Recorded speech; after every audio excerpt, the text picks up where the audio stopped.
Episode 3, and we're starting to get the hang of it now. There's me, of course, Adam Croft, and we've got one of the best-loved British actors and a fantastic crime writer to boot. That's our guest for this week, and we've also got Bob. Hello. This is episode 3 of Partners in Crime. So, Bob, what have you been up to this week? Well, I've been getting into another television crime series. How do I get any work done? I ask myself very often. Well, no, that's a very good point. Rebecca Martinson is a new series premiering on Channel 4 this week. It's set in Sweden, the very far north of Sweden, well within the Arctic Circle, in a town called Kiruna.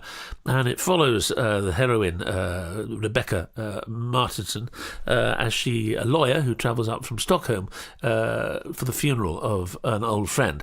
And, of course, gets drawn into a murder investigation, which keeps her in that vicinity for longer than she was planning. Anyone who saw Midnight Sun will recognise the setting, that extraordinary, beautiful part of the world, and strangely lonely environment. Again, it's nothing we haven't seen before. A small town community with murders. Everything's entwined. Everyone is connected. A lot of people are related. And, of course, she comes back to her hometown and decides to stay. But it's well worth a look.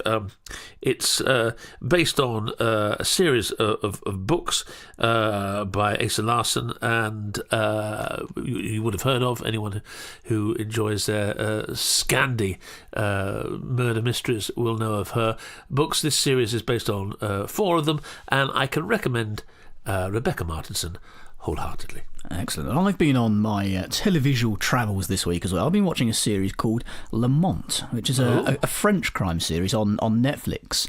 It translates as The Mantis, and it's the background of it is that it's to do with the copycat killings of a serial killer called the Praying Mantis, who killed 8 people 25 years ago and is now in jail.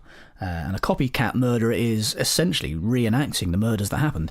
And the Mantis gets in touch and says that she can help the investigation on condition that she collaborates with her son, who's now a police officer called Damien Carrot, or Damien Carrot, if you read the subtitles in English.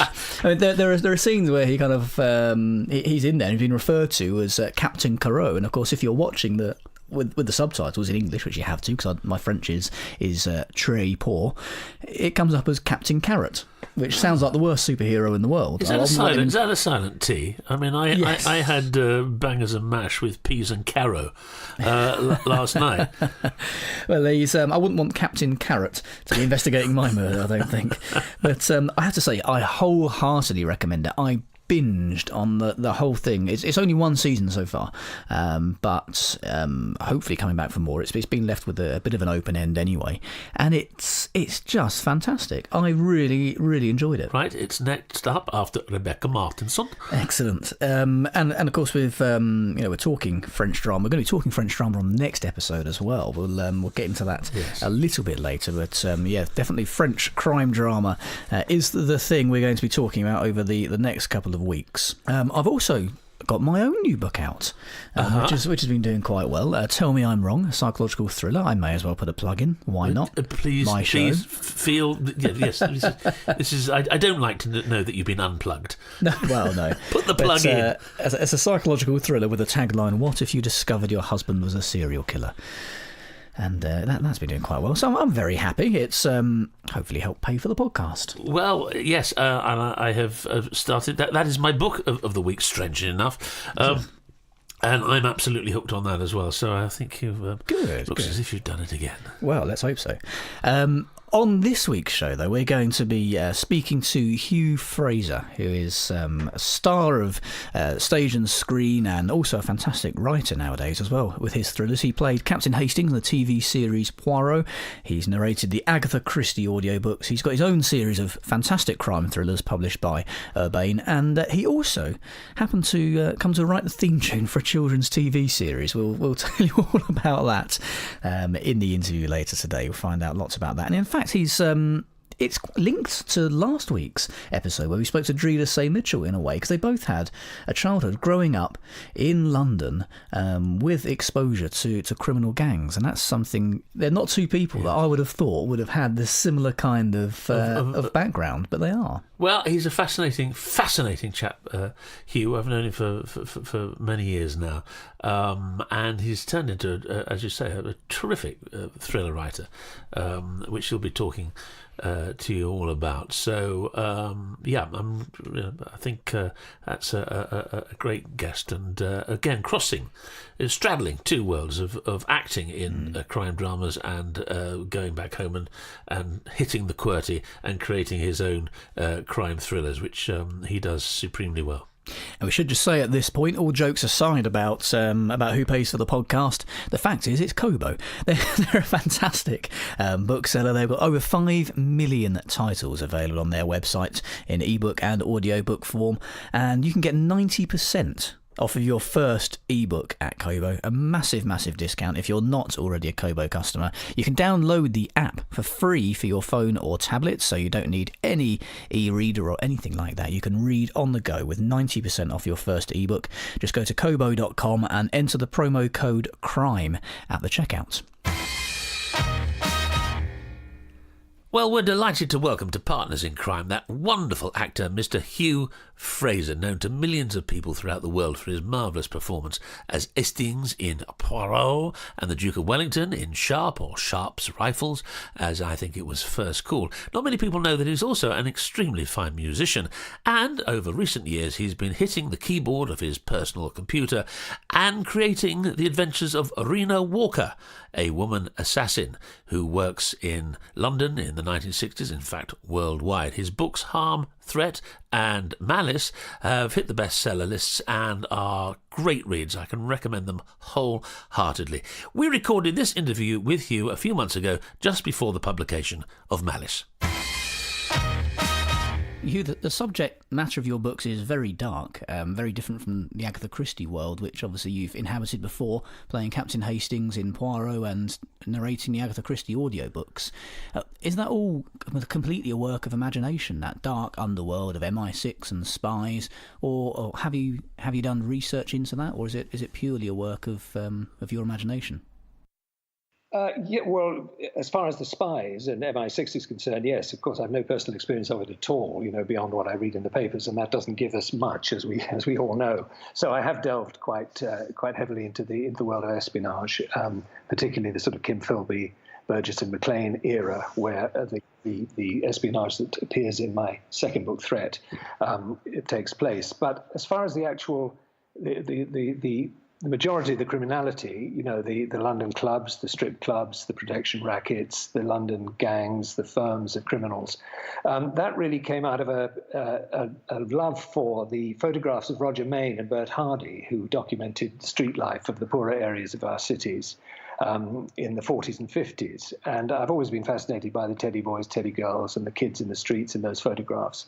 And I also lived in Notting Hill in the early 60s, which was very different from the way it is today. And there was obvious criminality around. You'd go into the pub and you'd see a table full of men in dark suits and fedora hats, sort of looking forbidding and mean in the corner. And it was very often there was drug dealing in the streets, and the protection rackets were very obvious. I mean, you heard about it from the local people.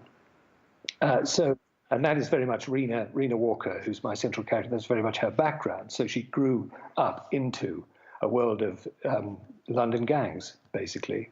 Strip clubs, protection rackets, hostess clubs in Soho, and so on and so forth, and the rivalry between the gangs.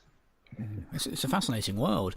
Your books cover not just the cities of this country, London, but also your characters, I've noticed, kind of travel abroad, and you do bring in some different geographical locations. Are these all places you've been to, or again, are there other sort of research methods involved there? Well, I have been to Berlin, where Rena goes at one stage. I've been there a couple of times, in actual fact. Mexico, which also figures heavily in the first book, I've never been to, but Google Earth has. that was going to be my question. Yes, yeah, it's a fascinating tool. I know a lot of writers use. I've made extensive use of that myself. It's incredible. I mean, you can be in a street, basically moving along a street, looking at the shops on either side, factories, whatever it is you want to see. I mean, it's absolutely extraordinary. You can effectively be there. It's a wonderful tool for cheap research. Hugh, I mean, I'm a great fan of your books, and I haven't read the third one yet, which is I'm really looking forward to. And I think one of the many successes is your ability to do pitch perfect descriptions of London and go between the two timescales that you have of the 50s and 70s in the first book, and it's wonderful writing, and at the same time having such a terrific narrative drive that you keep, literally, it's a much used cliche, but a page turner. How do you manage to actually get the joys of the detail describing where you are in the situations with that terrific drive that you have with your books? The pace. Well, I suppose.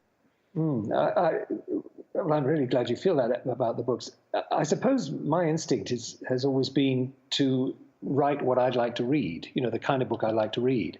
And while I think description is very important, I'm not keen on books that linger over it too much, and paint too detailed a picture. Whereas I think with a couple of incidents, maybe a couple of sentences, you can set the scene quite effectively, and then move on with the action. That's exactly what you do. And I'm wondering, one of the questions I wanted to ask was, as one of our leading actors in this country, how much has your acting, working with scripts and telling stories in pictures, as it were, influenced your style as a writer? Well, I think there is one aspect which is extremely helpful coming from an acting background, and that is, as you do, Bob, and I wonder if you'd agree with me, that your access to a character, when you first of all get the script, is what they say. It's the dialogue, basically, is your way into a character. It's how you assimilate a character, and also how you express a character. And I think there may be some kind of crossover about having a character in your head as a writer and then getting them on paper through what they say. Rather than describe, I mean, I use first-person narrative, so I don't describe how Rena is feeling at any point. I express it about what she says, or what she thinks, of course. And so I think there is a kind of crossover there from the point of view of finding a character through dialogue as an actor, and then there's a kind of reverse process of expressing a character through dialogue when you're writing. And does that help your experience as an actor get, obviously, into each of your characters, to get into their mindset and do all the what-ifs and the details there? So when Rena is speaking and telling her story through the actions of her life, have you felt very at ease with the way that many different characters express themselves? Because it's often a criticism of some writing that writers can be wonderful writers, but many of their characters sound pretty much the same. That's certainly not the case with you. I got the feeling that every one of your characters was thought out, and you walked a mile in their shoes, so you could actually be authentic in writing from their POV. I think that's true, and I'm sure you must find this as well, Bob. Where if it's the Dowager Duchess talking, you kind of play the Dowager Duchess for a second. Oh, how I wish. The costumes are wonderful.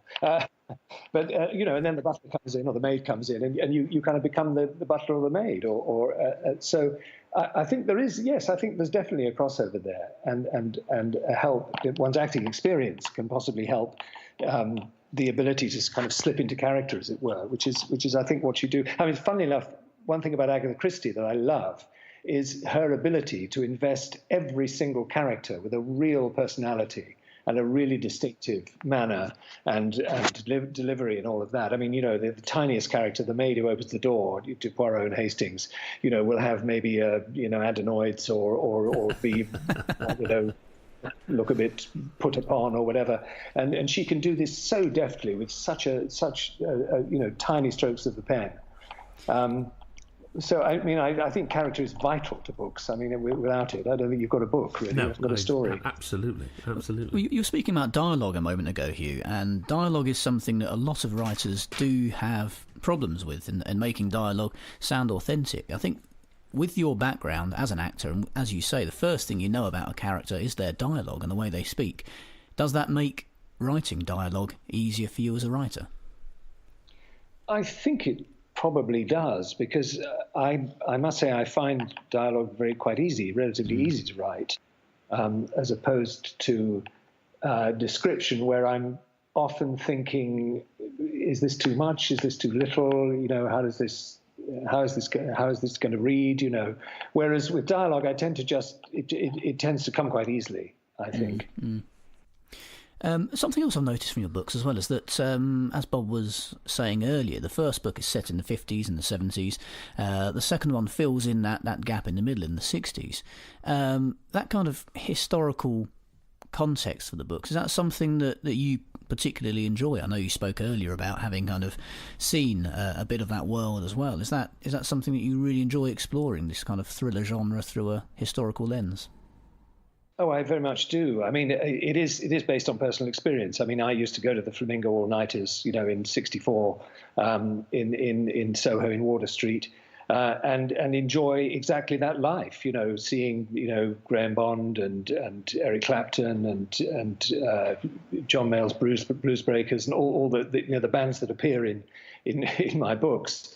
I very much enjoyed that.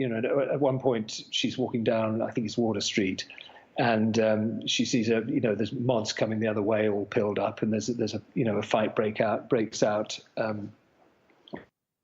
outside a pub and all that sort of thing. And these are things all from personal experience, basically. And so again, it's relatively easy to be authentic because one was actually there.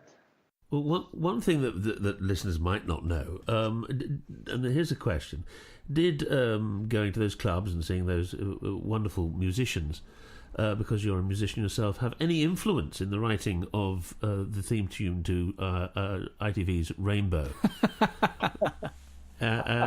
Which listeners might not know, that you were part of a group called Telltale and were one of the composers of that tune, which for people of my age group will never leave me, and I mean that happily. It's an earworm, is it? Yeah. Do you still play? Yes, I do. Yeah. I play bass with a singer called Kimberly Moore, who's based in Norwich, who we gig around the place from time to time. The Rainbow theme was purely. I was in a band, and one of the members of the band knew a researcher who was part of getting the Rainbow series together. And she just asked us if we'd like to come up with a theme tune, and we got together. The three of us got together, and we've tried and failed. And then I went home. We thought, look, we just can't do this. It's not going to work. And I went home on the tube and got the flute out when I got back. I thought, I came up with the riff with tune. Went back to the guitarist's house and said, come on, let's get this together. And we just put it together. And we recorded it that night on a very, very rudimentary machine, a sort of reel-to-reel tape machine, with one microphone, and sent it in. And they said, yeah, great, come and record it. So, and then they asked us to appear in the show as well, doing the songs and all of that. So it's pure happenstance, like everything. I'm sure, Bobby, you'll agree with me. Nearly everything that's happened in my career, and I'm sure yours, has just been pure luck, being in the right place at the right time. I couldn't agree more. It's absolutely. I look back, certainly to opportunities and they're all linked to situations where I very nearly couldn't be bothered turning up, like a workshop for this, which eventually led to something over there, which led to someone. Well, it's if you go back over your life and try and join those dots, it's fairly scary. But I agree, it is a chance certainly, and we're used to that as actors. Wearing your writer's hat, do you find being an author as precarious an existence as acting can sometimes be? Yeah, I suppose it's difficult. I mean, I'm a novice, only having completed 3 books and not been doing it for very long. I think possibly not, because it's quite a solitary profession. It's quite a solitary activity, writing books. And apart from, literary festivals and perhaps, launches and things like that, I don't think you don't really mix that much with other writers. No. And people, in the industry, I suppose, agents, editors, whatever, film companies who have commissioning editors. So I think acting is probably much more social in the sense that you go to see shows, you run into people, you might drink in the pub with a certain group of people who have friends who come and go. So I wouldn't have said it was quite as social, and therefore not quite so prone to luck of the kind that we've enjoyed, as actors that we were just discussing. Well, that's true. I mean, acting is physically collaborative. The collaboration for an author. I mean, do you feel much more? I suppose as an author, I certainly do feel much more in control of things. Because the collaboration tends to come once the book is written, and then it's over to publishers and editors and everything else, and that's when the collaboration really begins. After that, and then moving forward into the marketplace, the collaboration continues with interaction with your readers and doing this sort of thing, having a chat on a Friday morning, and talking about your work. So I mean, I suppose that's the social element comes in far later in being a writer, I guess, but. The solitariness is something that is. How do you deal with that? Do you quite like the fact that it is just you? You're not having to turn up and there's a rehearsal room of 35 actors doing warm ups and going ha ha ha ha ha. Do you quite like the fact that you could just go down to your study and close the door? Well, to be honest, no. We're lucky that we actually managed to straddle both worlds, really. Yes. When you've had enough of writing, the opportunity to fly over to Hungary. I think you went. Where did you go last year to film? You went to Kazakhstan. Kazakhstan, as you do, to make a movie. So I suppose in any given year you have a fairly varied life, don't you, Hugh? Well, I'm extremely lucky in that respect. I mean, I did a radio play recently with Alistair McGowan and Morgana Robinson and Al Murray, and wow. I mean, it was 4 days pure heaven. It was such a laugh, I mean, apart from the fact that I like to think we did a pretty good job on the play.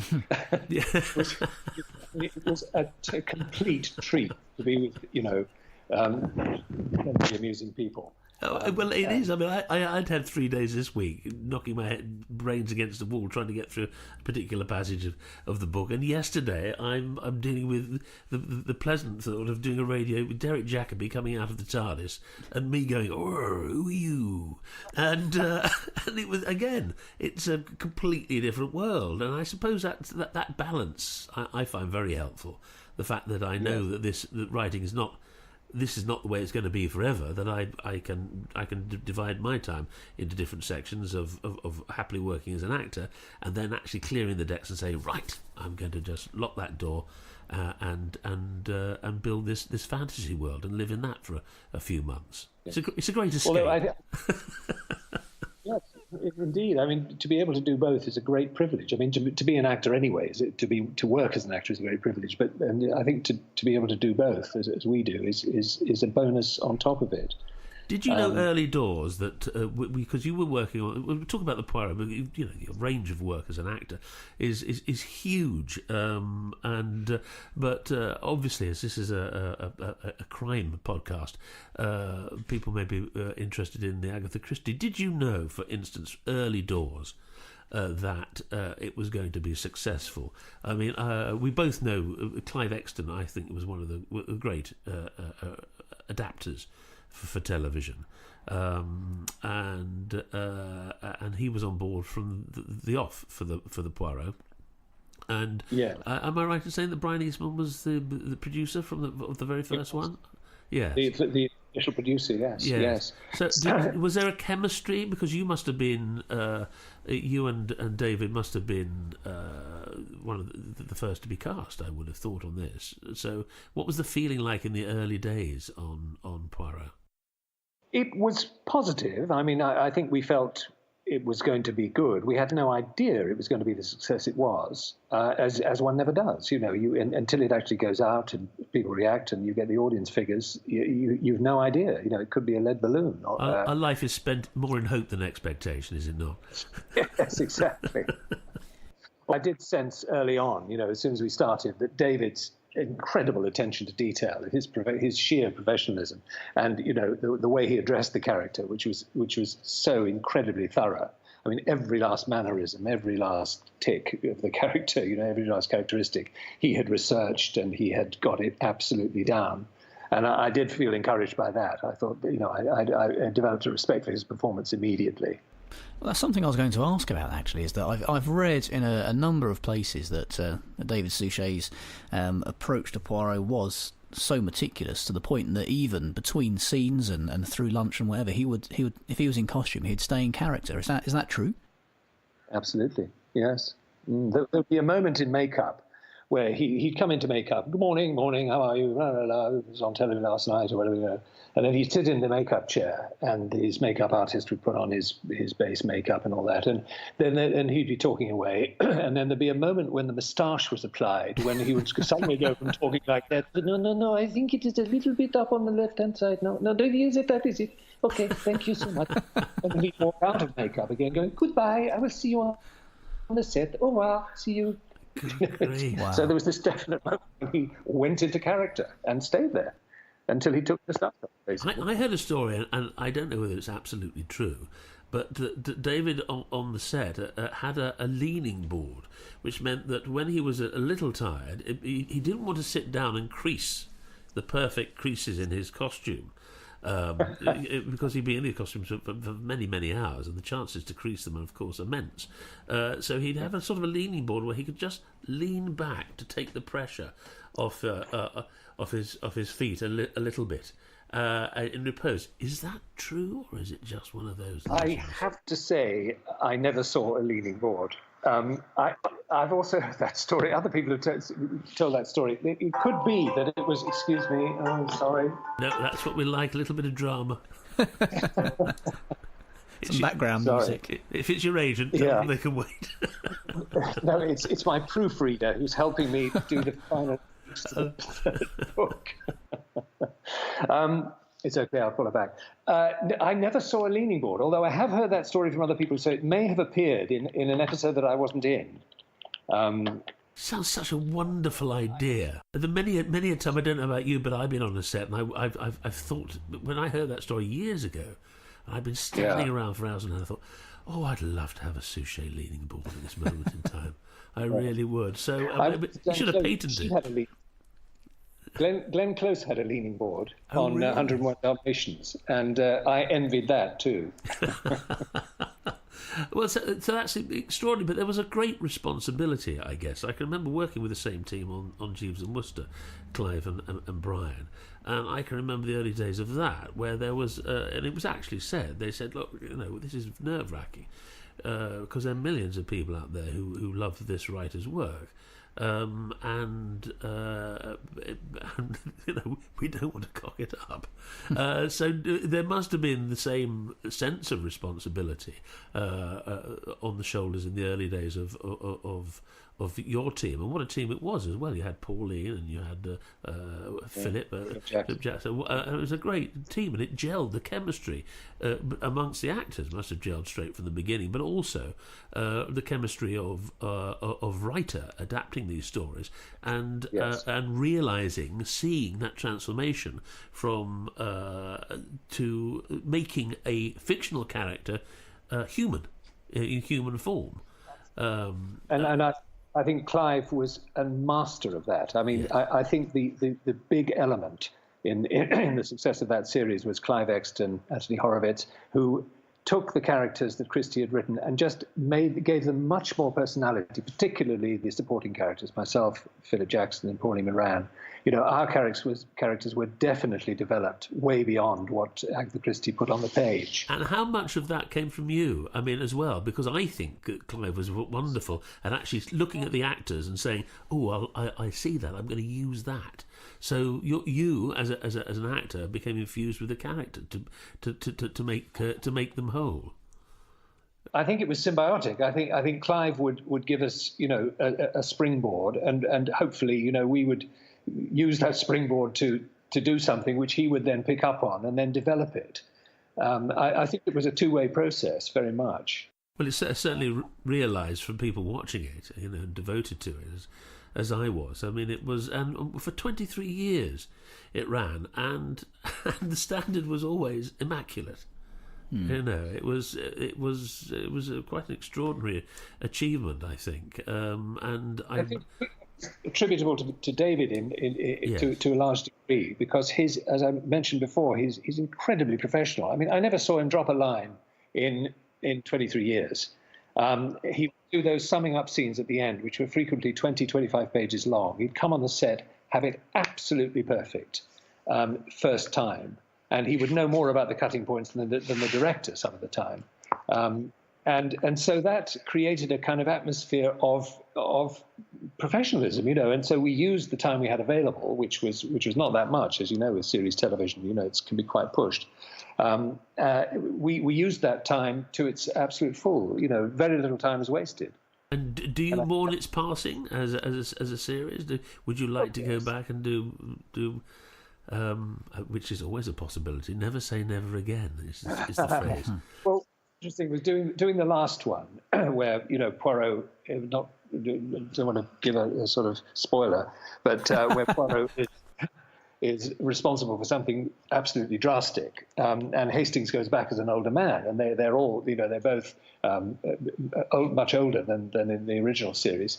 That was interesting because it did provide a kind of conclusion to it. I felt it was a melancholy, but true to life. Yeah. Yes, absolutely. And I think so I don't feel I want to go back really, because I feel it came to its natural conclusion and came to a full stop. Do you find that with your books? You see, you're writing a series with the same central heroine. So at the end of every book, you know that you're going to go back to her. How do you think you don't know until you get there, I guess. But how do you feel that one day you'll say goodbye to her and just the last word will be written and you'll move on to other things? I really don't know. I'm just hoping I'm going to be able to write the next one. That's all. Exactly. But I suppose that's one of the powers that writers have. Is the simple fact is it again. Never say never again. There's never the last full stop may not necessarily be the last full stop. I think it's knowing when to put an end on it as well, and knowing when the natural end is, because you can go on too far as well. We know many people who have. Yes. So I think it's probably more of a challenge than a privilege, actually. Yes. I found to know when to say enough is enough. The Fawlty Towers approach to writing. Yes. Finish when you're on top and start again. So can we talk about your new book? How does this differ from the first two? It's more similar to the second one than to the first, in that it's one continuous timeline. And it's also set in 1964. The second one was set in 1961. This is 3 years later, in 64. And it's located mostly, it's in London and Birmingham, with a trip to Spain, a fairly brief trip to Spain, the Costa del Crime, towards the end of the book. And it's about villains competing with one another to try and take over rackets and territory and betrayal and girls getting kidnapped and all of that. I mean, it's an incredibly vivid and rich time, which is why you've chosen the 60s, I guess. And I don't know how you feel, but when I'm writing, I like to write in a world that I'm comfortable with. The world that you write about is particularly uncomfortable, but as I say, very vivid. But it does demand research, and as you say, you've lived through the 60s, so you have first-hand knowledge of the feel and the atmosphere of those times. Other than that, how do you research? I mean, do you? There are a lot of biographies from the 60s, particularly villains, criminal biographies. There are books, a lot of books about the Krays, for example, and they're very evocative. So I've read quite a few of those. I also, again, I kind of knew people who lived in a sort of rather grey world at that time. It's a mixture of personal experience and research, as one would do with any period, I suppose. But you say grey times, incredible. That's not a colour that I would actually put on the books, because as I say, that it is. I mean, they were coming out of grey times, and that's the thing. The 60s exploded, but while they were exploding, they weren't necessarily colourful. I mean, we remember them as that, but there was a transition.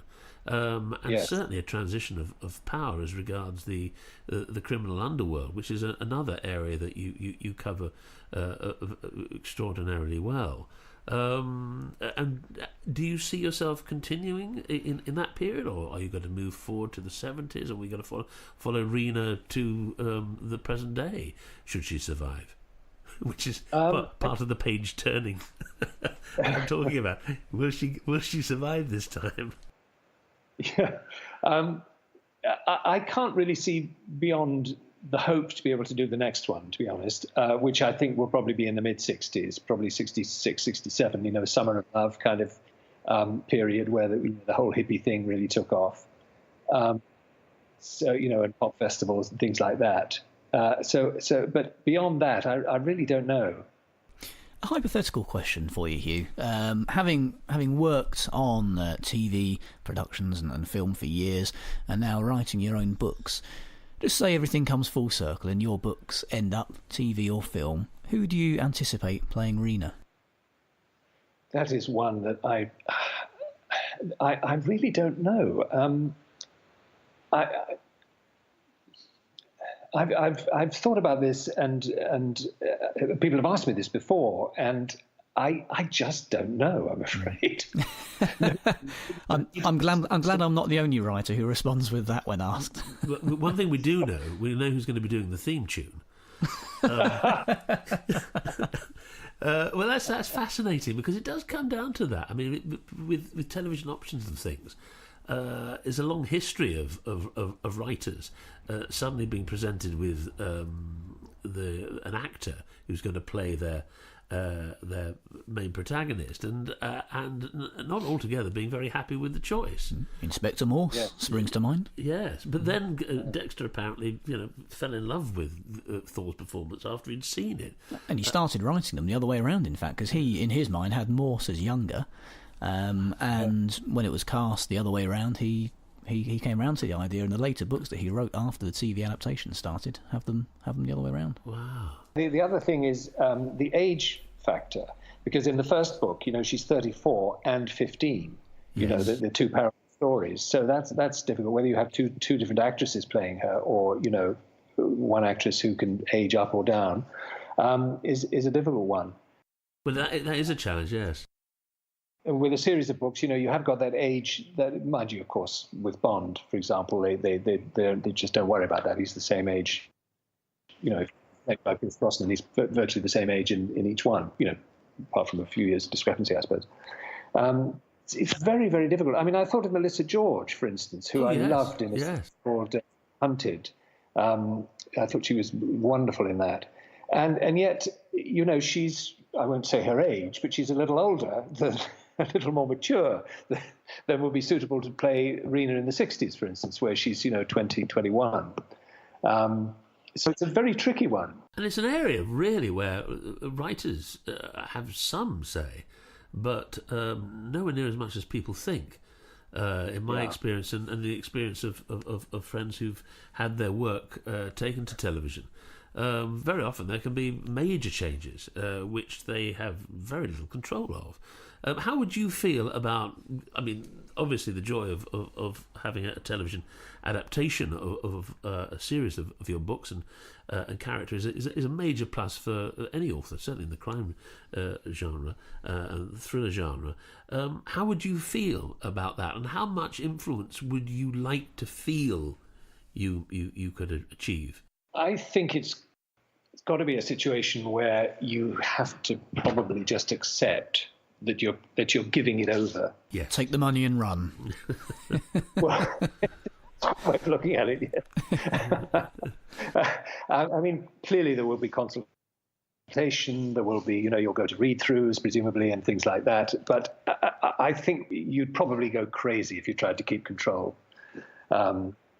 But sometimes you hear horror. Peter James tells a wonderful story of an attempt to bring his marvellous Roy Grace series to the screen some years ago, where he'd suddenly got a phone call from a producer saying, "Well, we've got the scripts, and we just needed to talk to you about some finer details." And he said, I didn't even realise it had got that far. And he said, oh yes, it's well down, we're well ahead now. Now, we just want to talk, because, of course, Roy Grace is a Brighton copper, but we've had this wonderful idea that in our adaptation, that he's Scottish, and Brighton isn't Brighton anymore, it's actually Aberdeen. How do you feel about this? And you can imagine Peter's response. So you do hear some absolute horror stories, but then of course the successful ones like Morse, and I guess Frost is another one, and Bergerac and various other things that have worked very successfully. So what you're saying is it would be a lovely bridge to cross when you get there, but you just have to give it away, I guess. I suspect that's the only way to survive it. Yes, well, the writers traditionally in all mediums actually have always struggled to keep some sort of control. In television, for instance, I suppose there's Tony Jordan in this country and Mr. Abbott and what have you have managed to achieve that extraordinary thing. That does happen in America more and more. You have the showrunners and the writers who are actually producing and directing and writing as they go, which is far more of a tradition in America than it is over here. Very often it's a writer who gives the work to the producer and the producer to the director, and there's an absolute chain. What do you feel about that sort of way of working that the Americans have, where the writers are literally there every day and are directing and producing their work? Do you think that it are there any shows that you particularly like in America that you think benefit from that? Well, yeah, I mean, I think Breaking Bad is the classic example, I think, isn't it? I'm enormously enjoying Nashville at the moment, which is just music. It's just such fun. Yes, I mean, I think the whole auteur approach is great, but very often, I mean, I wouldn't think I had anywhere near the experience to take a role of that sort. I mean, those people have been around for a long time and done all kinds of different things, producing, directing, writing, as an individual skill, like individual contribution, and then wrap the whole thing together after a great deal of experience. And I would have thought, for a novice, it could be, you could get out of your depth quite quickly in a situation like that. Make a pig's ear of it. I read that with your first book. When I read it, I can remember saying, "Oh God, this is like a movie." I could see this as a movie, and after reading the second one, I can see it actually both of them working as potential movies, which not all novels do because they're too parochial. But I can now see them working as potential TV series. I don't mean to emphasise so much about the television, because obviously they're fantastic books, and the whole point of this is that people sit down and read them. But they do, I think, both the books I've read so far do lend themselves, I think, to the possibility of very happy transposition into another medium. Well, yeah, I mean, just hope springs eternal, I suppose. Yes, the check's in the post. And that's a good note to end on, I think. Hope springs eternal. Hugh, it's been absolutely fascinating talking to you. Thank you very much for taking the time out of your busy schedule. Where can listeners find you if they want to find out more about you and your books? Well, I'm on Twitter and Facebook. I don't have a website, I'm afraid. But so it's basically Twitter and Facebook, really. And books are all available through all the usual outlets? Yes, they're on Amazon, either as ebooks or paperbacks, and they're also in Waterstones, Daunt, Smiths, all the bookshops, basically. There's no excuse for anyone not to actually rush out or sit down and order the two that are available now, and the end of the third book, the trilogy. Third book, Malice, is on the 1st of June. Great, yeah. Smash it! It's lovely talking to you, Hugh. Thanks ever so much. You too, both of you. Thank you very much indeed for having me. Well, Bob, that's another really interesting interview, and certainly was. And for me, it's fascinating being able to find out more about Hugh. He's someone I've always been aware of, having watched all of the Poirot episodes and so on, and having read his books. But it's somebody I've never really known that much about. He kind of tends to keep himself to himself a fair bit. So it's really interesting finding out about his work working on Poirot with David Suchet and how he writes his books. Well, I mean, as has been mentioned before, he's a man of huge talent and many of them, and he's a delightful gentleman. I have to say, he's a lovely chap, and I think he has his career now going from acting to writing is one that, of course, I sort of recognise myself.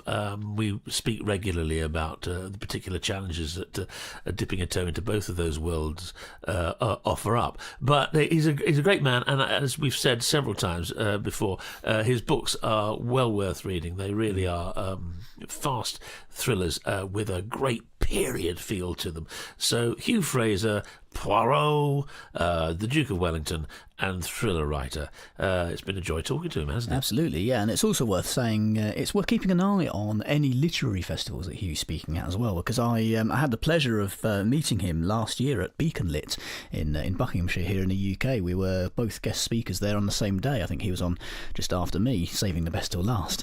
And I had the pleasure of having a bit of a chat with him and watching his session as well. It's fascinating. He's a real raconteur as well. He comes out some fantastic stories. He knows how to hold an audience. It's well worth going to any literary festival that has Hugh speaking at it. Well, I can recommend one. It's Books on the Beach in Scarborough, which is coming up this year. Yes, you're going to be there as well. I will be there. You will be there. I'll be there, and I think we're doing a panel with Hugh and that lovely actor George Costigan, who's now a historical novelist himself, and myself. So that will be a lot of fun. So and I'll be in the pub. And you'll be in the pub. Which I normally am when I'm in Scarborough. Buying us all a drink.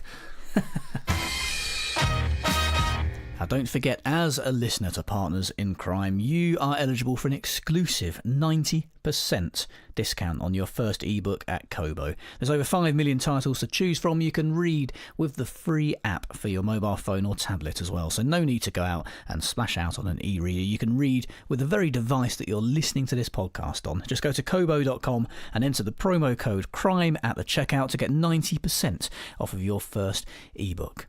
Now, we had lots of suggestions for future guests. Do contact us if you want to suggest somebody. We've already booked in 2 or 3 guests that have been suggested by listeners to the podcast. So we do absolutely listen to your suggestions. Thank you to everyone who's got in touch. If you want to suggest a guest or suggest something we should be talking about, just give us some material for free. That would be very much appreciated. You can tweet us at CrimeFicPodcast. We're on Facebook, facebook.com/Partners in Crime Podcast. You can go to our website, partnersincrime.online, or email us hello@partnersincrime.online. Now, Bob, something I was talking to you about a couple of days ago is the fact that so many listeners have already been in touch. The first 2 episodes have been really successful, actually. It does normally take a while to get a podcast off the ground and get a few episodes under your belt. Does it? I don't know anything. we really hit the ground running. It seems. Well, It seems we may have something here, and we have listeners in, according to our podcast stats, in the UK, the US, Australia, Canada, Germany, France, Ireland, Hungary, and the former Yugoslav Republic of Macedonia. Good gracious! Now, what's even more surprising about that is those are the stats that I pulled off after episode 1. Good Lord, that's very nice. Episode 1, before episode 2 was even released, had spread that far afield. Are we unable to walk the streets of the Balkans? I know. We won't be able to walk down the high street of Skopje unaccosted. Macedonia. Well, I will pay particular attention to their contribution to the Eurovision Song Contest this year. Absolutely, they're getting my 12 points. Wish all our listeners in Macedonia well. Thanks very much for listening, and everywhere else. Both That's great news. Both of you. Hello to both of you. There were 2, apparently, according to the stats. 2 people in Macedonia. I have no relations in Macedonia that I know of. No, but it's fantastic. I'm very pleased. On next week's show, we've got another cracking guest, Roger Simons, who is a director, cinematographer, and all-round televisual genius, isn't he, Bob? Yes, he's an extraordinary man. He's also made a big impression in theatre. He began theatre in Liverpool at the beginning of his career. He is Dutch, currently living in France, and goes between France and London, and he works on projects throughout the world, really. But he'll be talking to us about his contribution as a cinematographer to the wonderful French crime series Spirale, or Engrenage. You've never mentioned Spiral before on this show. Have I never mentioned Spiral? No, I've never heard you talk about it. I'm slightly obsessed with it. I have to say, I make no bones about it, probably being my all-time favourite crime show. But he's worked on that, so he'll be giving me some interesting insights. And also, as a director of Death in Paradise, his insights into the making of that and what directing that means, and talking about the success of both shows. That's Roger Simons talking to us from Fontainebleau. Fontainebleau? Oh my goodness me! No, Fontainebleau. France. France.